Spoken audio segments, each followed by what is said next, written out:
Sa kagubatan ng Moors, makikita natin ang isang grupo ng mga magnanakaw, palihim na pumapasok sa mahiwagang kaharian upang manghuli ng mga bihirang nilalang doon.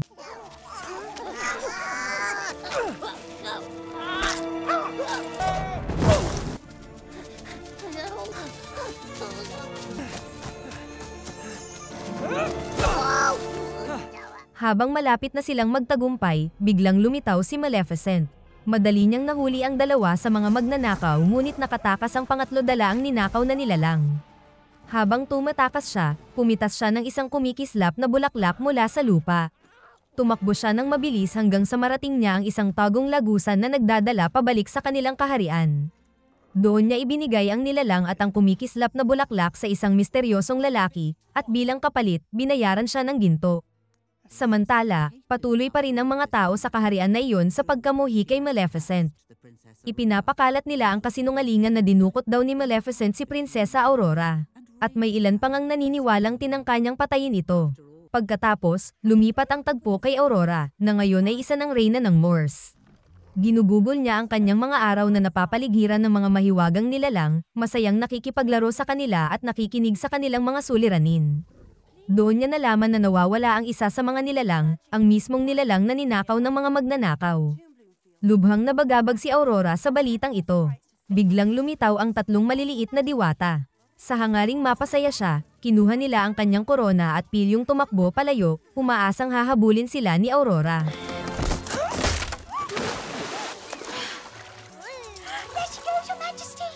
Habang hinahabol niya ang mga ito, bigla niyang nasalubong si Prinsipe Philip.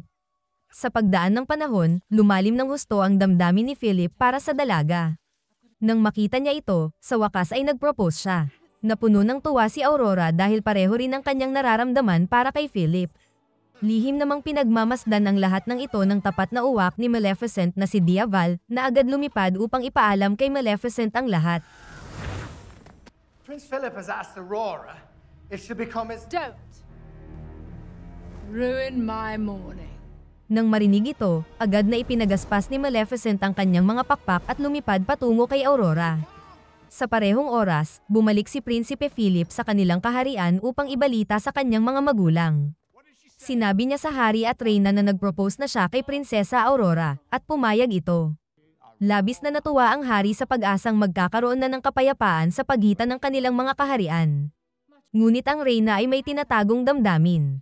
Pinilit niyang ngumiti, ngunit sa loob-loob niya, hindi siya mapalagay sa nalalapit na kasal. Gayunpaman, pumayag siya at nagsabi, kung gayon, anyayahan natin si Prinsesa Aurora at ang kanyang godmother na si Maleficent sa isang hapunan. Balik sa kagubatan, hinarap ni Maleficent si Aurora. Sa matigas na tinig ay sinabi niya, dapat ay nagtanong ka muna sa akin bago ka pumayag na pakasalan ng lalaking iyon. Binalaan niya si Aurora na walang totoong pag-ibig dahil laging pinagtataksilan ng mga lalaki ang mga babae. May pait sa kanyang tinig nang sabihin ni Maleficent, ang totoo, ako ang tunay mong pag-ibig. Ako ang nagmahal sa iyo mula pa noong simula. Sinasabi ko ito dahil gusto ko lang ang pinakamabuti para sa iyo. Ngunit nagmakaawa si Aurora at mahinahong sinabi, huwag mong sabihin yan. Dahil lang sa may nagtaksil sa iyo noon, hindi ibig sabihin pare-pareho silang lahat. Matagal siyang tinitigan ni Maleficent, nag-aalangan sa pagitan ng kanyang galit at ng pagmamahal sa batang pinalaki niya. Sa huli, lumambot siya. Nakita niya ang kabutihan at inosente sa puso ni Aurora kaya't napilitan siyang pumayag. Dumating ang araw ng hapunan ng dalawang pamilya. Ngunit bago iyon, makikita ang reyna na naglalakad sa loob ng kanyang kastilyo hanggang sa marating niya ang isang lihim na silid. Hindi ito isang karaniwang kwarto, isa itong pagawaan ng bakal. Sa loob, abala ang mga manggagawa sa paggawa ng mga sandatang yari sa bakal. Sa isang sulok, makikita rin ang parehong mga kumikislap na bulaklak mula sa kagubatan, pati na ang mahiwagang nilalang na ninakaw noon. Pumasok ang reyna at malamig na inutusan ang namumuno roon na bilisan ang trabaho.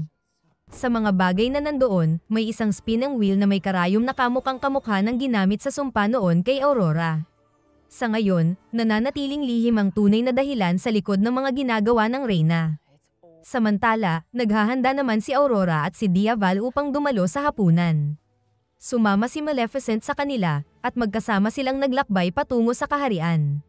Sa sandaling tumapak si Maleficent sa loob, agad na tumugon ang mga tao sa takot. Nagbulungan sila at nagtago. Ang ilan ay kumapit sa kanilang mga sandata, naniniwalang siya ay isang mapanganib na mangkukulam. Pagdating ng tatlo sa enggrandeng bulwagan ng kainan, nagsiupo ang lahat at nagsimula ang hapunan. Ngunit sa halip na mainit na pag-uusap, sinadyang maghasik ng gulo ang Reyna. Tiningnan niya ng direkta si Maleficent at sinabi, "Hindi ba ikaw ang sumumpa sa kawawang batang ito?" Tumindi ang tensyon sa buong silid. Hindi pa siya tumigil doon. Inakusahan pa niya si Maleficent ng pagpatay sa mga tao sa kagubatan ng Moors. Matatag na tugon ni Maleficent na ilan sa mga tao ay pumapasok sa kagubatan ng Moors at nagnanakaw doon ng mga nilalang. Binaliwala iyon ng Reyna at mabilis na lumala ang pagtatalo. Sinubukan ng hari na awatin ang asawa, habang si Aurora naman ay nakikiusap kay Maleficent na tumigil na. Ngunit lalo pang nang insulto ang Reyna at sinabing kung ikakasal na si Aurora sa kanyang anak, sinisiguro niyang magiging mabuting ina siya kay Aurora. Tumagos iyon kay Maleficent. Sa loob ng maraming taon, minahal niya si Aurora na parang sarili niyang anak. At ngayon, sa harap ng lahat, tinatanong ang kanyang pagiging ina. Kaya dahil dito,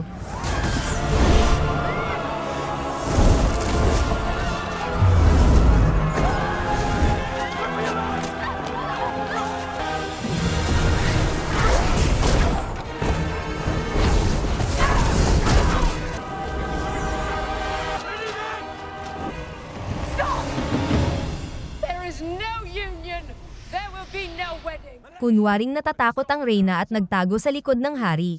Ngunit sa sandaling iyon, biglang bumagsak ang hari sa sahig at nawalan ng malay. Agad na itinuro ng Reyna si Maleficent at sumigaw, sinumpa niya ang hari.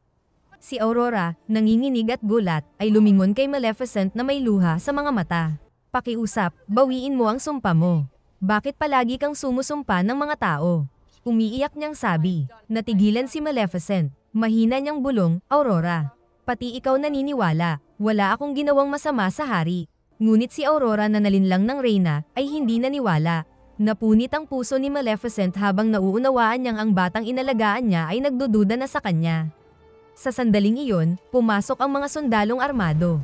Tiningnan ni Maleficent si Aurora sa huling pagkakataon at marahang nagtanong, "Hindi ka ba sasama sa akin?" Ngunit hindi sumagot si Aurora kaya lumipad na si Maleficent palayo. Habang tinatangkang lumipad ni Maleficent sa kadiliman ng gabi, isang babaeng katiwala ng Reyna ang tumutok at nagpaputok ng bala na yari sa bakal. Tumama ito kay Maleficent at bumagsak ang kanyang katawan sa karagatan. Samantala sa loob ng kaharian, nananatiling walang malay ang hari at ang buong palasyo ay napuno ng takot at pagkabahala. Nilapitan ni Prinsipe Philip ang kanyang ina at marahang nagsabi, "Ina, pakiusap, halikan mo si ama sa noo. Ikaw ang kanyang asawa. Tunay mo siyang mahal. Baka sakaling ibalik siya ng halik ng tunay na pag-ibig."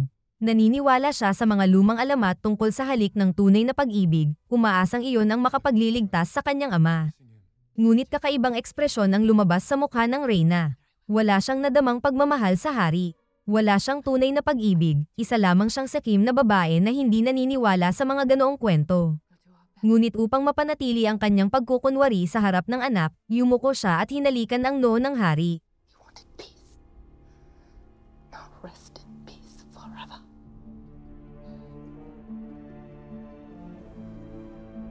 I told you, this is no fairy tale. Hindi na matiis ni Aurora na makita ang hari sa ganoong kalagayan kaya nagpasya siyang hanapin si Maleficent upang makiusap. Iniwan niya ang kastilyo at pumasok sa kagubatan, hinanap siya saan man.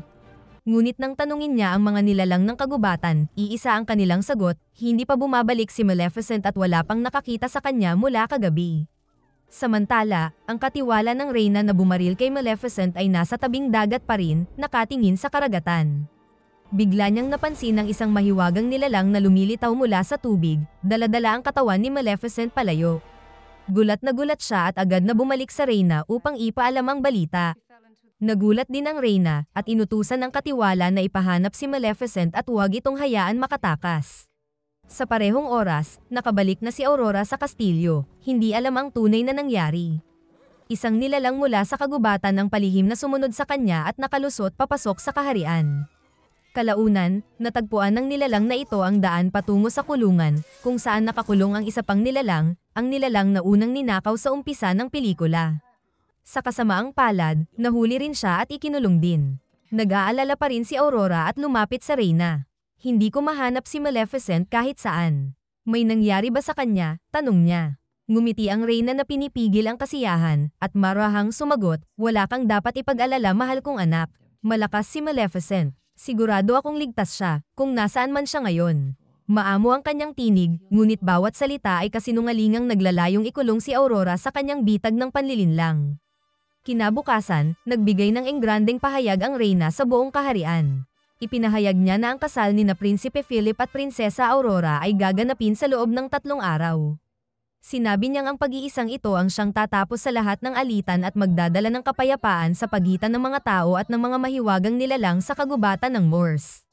Kumalat ang balita sa lahat ng dako, at maging ang mga nilalang ng kagubatan ay nakarinig nito. Parang paanyaya ng pagkakaisa at pagkakaibigan, ngunit sa katotohanan, ito ay isang patibong. Ang tunay na plano ng Reyna ay akitin ang mga nilalang ng kagubatan papasok sa kastilyo, patayin si Maleficent, at hulihin ang iba pang katulad niya. Kapag nagtagumpay siya, wala nang maiiwang tagapagtanggol ng Moors, at sa wakas ay makakamit niya ang kagubatan para sa sarili. Sa malayong lugar, unti-unting dumilat ang mga mata ni Maleficent. Buhay pa siya, ngunit malubhang sugatan dahil sa bakal na bala. Habang pilit siyang kumikilos, narinig niya ang mga tinig sa paligid. Nakita niya ang isang grupo ng makapangyarihang nilalang, may malalaking pakpak at mga sungay na kamukha niya. Sila ang tinatawag na mga Dark Fae, isang lahing matagal nang nagtatago mula sa mga tao. Iniligtas nila si Maleficent mula sa dagat at dinala sa kanilang lihim na kanlungan. Habang naroroon, nagsimula ang ilan sa kanila na mag-usap tungkol sa mga tao, ang kanilang kalupitan, at kung paano sila dapat maghanda para sa digmaan. Tahimik lang na nakikinig si Maleficent. Lumapit sa kanya ang pinuno ng mga Dark Fae na si Bora at mariing sinabi, ibigay mo sa amin ang iyong kapangyarihan. Ipasa mo ito sa amin. Ituro mo kung paano talunin ang mga tao. Sa halip na sumang-ayon, inihagis ni Maleficent si Bora palayo ng may napakalakas na puwersa. Sa halip na magalit, ngumiti si Bora. Matagal na niyang hinihintay ang patunay ng tunay na lakas ni Maleficent, at ngayon, nakita niya ito mismo. Para sa kanya, ito ang senyales na si Maleficent ang maaaring maging susi sa tagumpay nila laban sa mga tao. Pagkatapos, dinala ni Connell si Maleficent sa buong paligid ng lugar kung saan naninirahan ang iba't ibang uri ng mga Dark Fae at nagsimulang isalaysay ang kanilang kasaysayan. Ikinwento niya na noong unang panahon, ang mga Dark Fae ay namumuhay ng payapa at magkakasama. Ngunit nang simulan silang habulin ng mga tao ng walang awa, napilitan silang magtago sa kasulok-sulukan ng daigdig, at marami sa kanila ang dito na nagtago sa lugar na ito. Habang naglalakad sila sa kuweba, ipinakita niya kay Maleficent ang isang napakalaking istrukturang parang bato. Sinabi ni Connell na ito ang tinatawag na Phoenix, ang siyang pinagmulan ng mga Dark Fae. Sinabi niya kay Maleficent na siya na lang ang natitirang descendant ng Phoenix. Giit pa niya na sa lahat ng Dark Fae, ikaw na lang ang natitirang Dark Fae na nagtataglay ng dugo ng Phoenix at may tunay na kapangyarihan. Mas malakas ka kaysa sa amin, at malapit mo nang marating ang iyong huling yugto sa pagiging ganap na Phoenix. Kapag dumating ang oras na iyon, ikaw ang magiging pinakamakapangyarihang nilalang sa buong mundo. Pagkatapos ay may idinagdag siyang bagay na ikinagulat ni Maleficent. Ngunit upang marating ang yugtong iyon, kailangan mong matutong patawarin si Prinsesa Aurora. Nang marinig ito, tumigas ang mukha ni Maleficent. Hindi, wika niya na may malamig na tinig. Hindi ko siya kayang patawarin. Minahal ko siya, ngunit pinagtaksilan niya ako. Sa sandaling iyon, pumasok si Bora sa kuweba. Hindi niya pinansin ang usapan tungkol sa pagpapatawad at sa halip ay ibinalita kay Maleficent ang nalalapit na kasal ni na Prinsipe Philip at Prinsesa Aurora. Ito na ang tamang oras, giit niya. Kailangang umatake tayo sa mga tao habang sila'y nagdiriwang. Nakinig si Maleficent ngunit nanatiling tahimik. Samantala sa kastilyo, patuloy ang Reyna sa paghabi ng kanyang mga kasinungalingan. Nililinlang niya si Aurora sa pamamagitan ng matatamis na salita at kalahating katotohanan, dahan-dahang inilalapit siya sa bitag. Nakakaramdam ng kaba si Aurora, ngunit naaapektuhan din ng tusong mga salita ng Reyna. Kalaunan, nang makausap niya si Philip at tapat niyang sinabi, tinitiis ko lang ang lahat ng ito para sa iyo. Kung hindi lang dahil sa iyo, hindi ko talaga gusto ang iyong ina. Tahimik na nakinig si Philip, naguguluhan sa pagitan ng kanyang katapatan sa dalawang babaeng mahalaga sa kanya. Kasabay nito, umuusad na ang lihim na plano ng Reyna. Sa kanyang pagawaan ng bakal, nag-eeksperimento ang kanyang servant gamit ang mga nagliliwanag na bulaklak. Dinudurog niya ang mga ito at lumilikha ng kakaibang alikabok. Ipinaliwanag niya sa Reyna, ang alikabok na ito ay may kakayahang pumatay ng mga diwata. Uubra ito kahit pa laban kay Maleficent. Upang subukan ito, binudburan niya ng kaunting alikabok ang isang buhay na nilalang mula sa mahiwagang kagubatan. Natuwa ang Reyna sa nasaksihan at ngumiti ng may kasamaan. Ngunit nagbabala ang kanyang servant, upang makalikha pa ng ganitong alikabok, kakailanganin natin ng mas marami pang nagliliwanag na bulaklak. Walang pag-aatubili, inutusan ng Reyna ang kanyang mga sundalo na magmarcha papunta sa kagubatan at tipunin ang lahat ng mga nagliliwanag na bulaklak na kanilang makikita. Nararamdaman ni Maleficent na may masamang nangyayari at agad siyang nagtungo sa kagubatan. Ngunit huli na siya, ninakaw na ang mga maningning na bulaklak. Habang nakatitig siya sa lupang tuyot at nayurakan, kung saan dati namumukadkad ang mga ito, bumaon sa kanyang puso ang matinding dalamhati.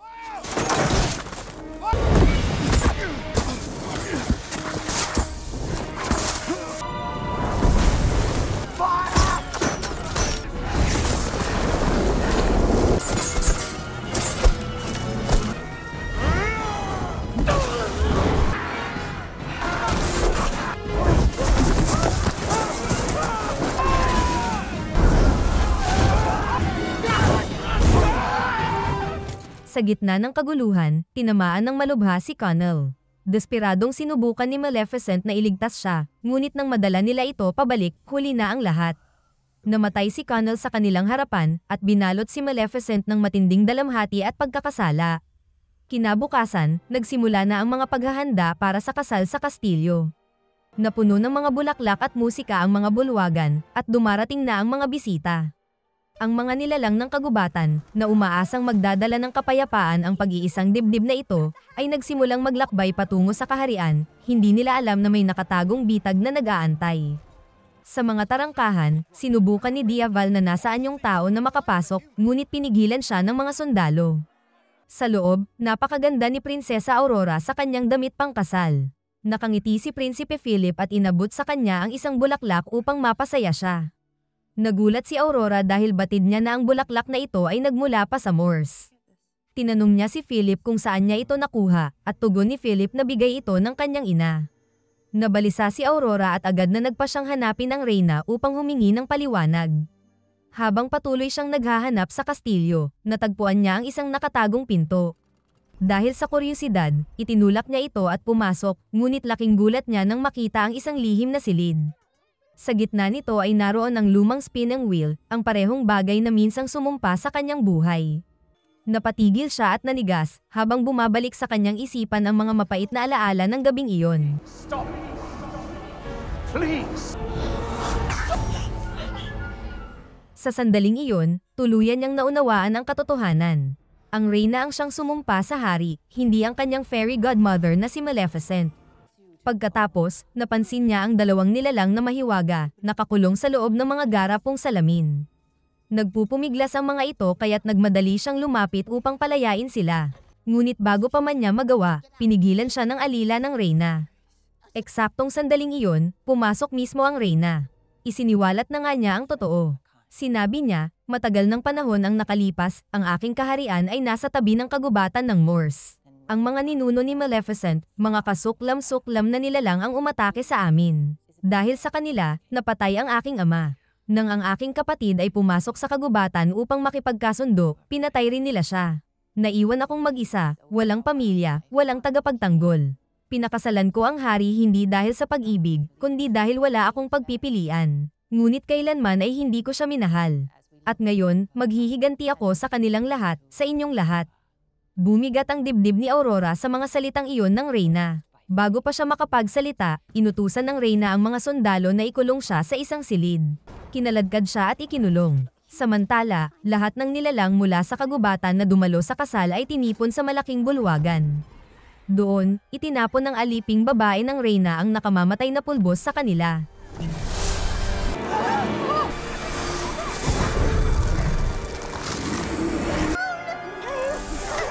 Agad silang nanghina, ang kanilang mga katawan ay bumagsak sa ilalim ng kapangyarihan nito.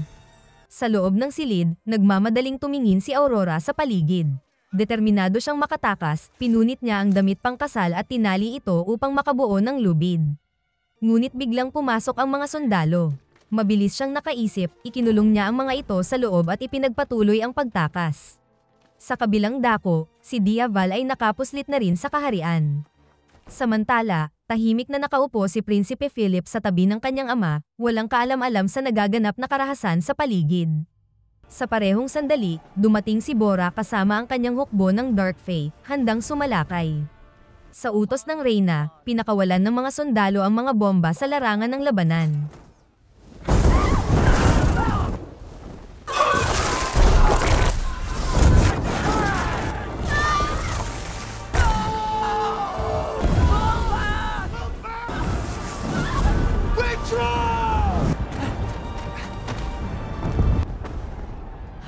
Nakapuslit si Aurora sa mga bantay at nagmamadaling pumasok sa silid ng hari, kung saan naroon pa rin si Philip sa tabi ng kanyang ama. Habang hinihingal, isinalaysay niya ang lahat, ang panlilinlang ng Reyna, ang mga patibong nito, ang mga nilalang na nakakulong, at ang katotohanang hindi si Maleficent ang sumumpa sa hari kundi ang sariling ina ni Philip. Nanlumo si Philip at namutla sa pagkabigla. Sa labas ay nagpatuloy ang labanan. Sinalakay ni Bora at ng kanyang mga mandirigma ang kaharian, ngunit agad silang binanatan ng parehong nakamamatay na pulbos. Pumutok ang mga ulap ng alikabok sa himpapawid, sinusunog ang kanilang mga pakpak at katawan. Isa-isa silang bumagsak, winasak bago pa man makalaban.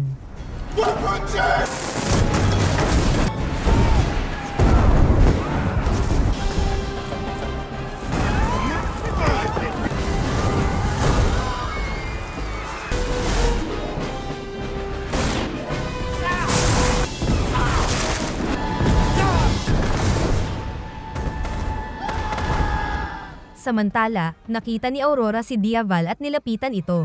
Magkasama silang nagpumilit itulak at buksan ang mabigat na pintuan. Sa loob ng simbahan, nagpasya si Flittle na isakripisyo ang sarili alang-alang sa kapakanan ng lahat. Matapang niyang tinakpan ang mga butas kung saan lumalabas ang pulbos sa pamamagitan ng paglalagay ng mga bulaklak. Unti-unting huminto ang pag-agos ng pulbos. Ang katiwala ng Reyna na nagpapatakbo ng makina ay nagpanik, pilit inaayos ito, ngunit nabigo siya at nawalan ng balanse at nahulog sa kamatayan. Samantala sa kastilyo, hinarap ni Prinsipe Philip ang kanyang ina. Ngunit sa halip na umamin, malamig na inutusan ng Reyna ang mga sundalo na dakpin siya. Mabilis siyang kumilos at bago pa man siya maabutan ay tumalon siya mula sa balkon at tumakas sa kaguluhan sa ibaba. Samantala, nahuli ng mga sundalo sina Aurora at Diaval.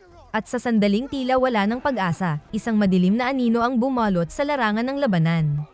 Si Maleficent ay nagbalik. Pagdating ni Maleficent, hindi siya nagsayang ng oras.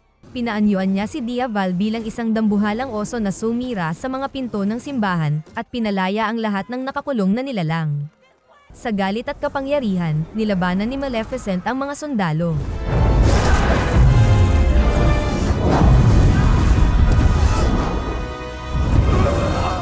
Sa labanan, sumugod din si Bora, ibinubuhos ang kanyang puot sa hukbo ng Reyna. Ngunit biglang sumigaw si Prinsipe Philip at sinabing, "Huminto kayo. Sila ang aming tapat at magiting na mga general. Huwag ninyo silang saktan. Ang digmaang ito ay kagagawan ng aking ina at hindi nila ito kasalanan." Pagkarinig nito, nag-aatubili si Bora. Ibinaba niya ang kanyang sandata. At nang makita ng general na pinili ni Bora na huwag siyang patayin, naging malinaw ang katotohanan sa kanya. Sa wakas, napagtanto ng mga sundalo na sina Maleficent at ang mga nilalang ay hindi ang tunay na mga halimaw. Ang tunay na kasamaan ay nasa Reyna. Samantala, hinarap ni Maleficent ang Reyna mismo. Habang papalapit na siyang umatake, dumating si Aurora na nagmamakaawa, "Pakiusap, huwag mo siyang patayin. Kapag ginawa mo yan, maniniwala ang lahat na ikaw nga ang masama." Ngunit nagiinit sa galit si Maleficent at sumagot, "Hindi Aurora, tumabi ka. Hindi na ako makikinig ngayon sa'yo." Napaiyak si Aurora, nanginginig ang tinig. "Inay, pakiusap, huwag mong gawin ito." Ang salitang inay ay tumusok sa puso ni Maleficent. Sa isang iglap, lumambot ang kanyang damdamin at natabunan ng emosyon ang kanyang galit. Ngunit habang sila'y natigilan sa sandaling iyon, sinamantala ng Reyna ang pagkakataon. Inilunsad niya ang isang nakamamatay na palaso na puno ng sumpang alikabok direkta kay Aurora, ngunit sinalag ito ni Maleficent at siya ang tinamaan. Tumagos ang palaso sa kanya, at nagsimulang mag-alab at maging abo ang kanyang katawan sa harap ni Aurora. Bumagsak si Aurora sa lupa, humahagulgol sa matinding dalamhati. Ngumiti ang reyna sa tagumpay at nagwika, wala na ang inyong Maleficent magpakailanman. Ako na ngayon ang mamumuno. Ngunit ang mga luha ni Aurora ay tumulo sa abo ni Maleficent. Bigla na lang, isang alon ng mahika ang bumangon. Mula sa abo, muling nabuhay si Maleficent, mas makapangyarihan kaysa dati, may malalawak at maningning na pakpak. Tuluyan na nga siyang naging isang ganap na phoenix gaya ng mga sinabi ni Connell. Nataranta ang reyna at sa pagkataranta, itinulak niya si Aurora mula sa mataas na tore. Ngunit mabilis na lumipad si Maleficent, sinagip si Aurora at dinala siya ng ligtas sa kanyang mga bisig.